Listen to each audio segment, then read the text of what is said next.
This is the second part of the Zebra Attack. AfroDJMac and Mark Mosher of Boulder, Colorado.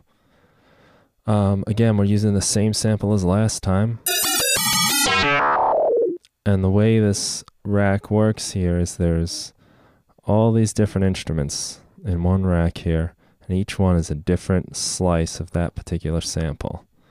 And as you scroll through, you just see this one sample that keeps changing position. Those are all the different sounds.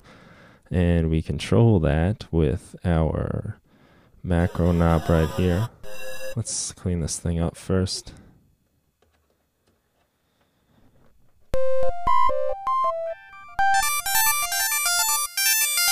You get all kinds of different sounds out of that. Subtle and not so subtle. The way we really mess with this thing is by playing around with the sample start.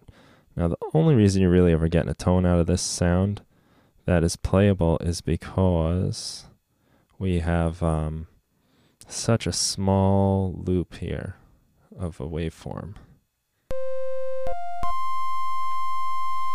Now, as we open up the sample length, we are changing the length of that waveform and changing the pitch and the color and basically everything. And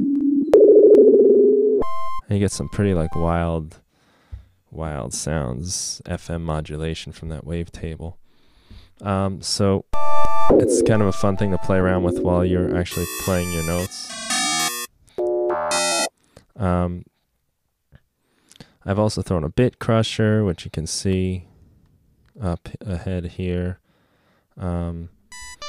Sometimes the bit crusher gets a little too loud, so I put that utility plugin on. That only turns on when you really start dropping this below 4. It really gets pretty nasty. Let's just turn it up so you can hear it. Just drops the volume a little so it doesn't go super nuts like it did before I did that. Chorus flanger. And something to just kind of give this a little tonal bottom is an operator that I'll turn it. That's kind of filling us out there on the bottom, keeping things steady. And you can play around with the waveform with this knob. It's kind of cool how this works. This will change the sound like right away.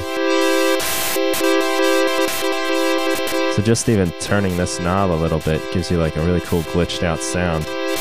So what I like to do, and what I was sort of messing around with in the intro, was to play around with this knob as well as this knob, which really sounds pretty glitchy.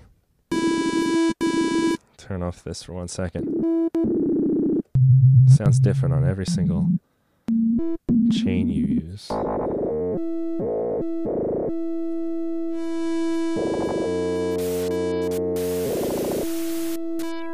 Some pretty cool glitched out sounds, I think. So there it is, the Zebra Rack Part 2. Very special thanks to Mark Mosher. It was a lot of fun working with you, man. And we'll do it again soon. So I hope you enjoy this. Have fun.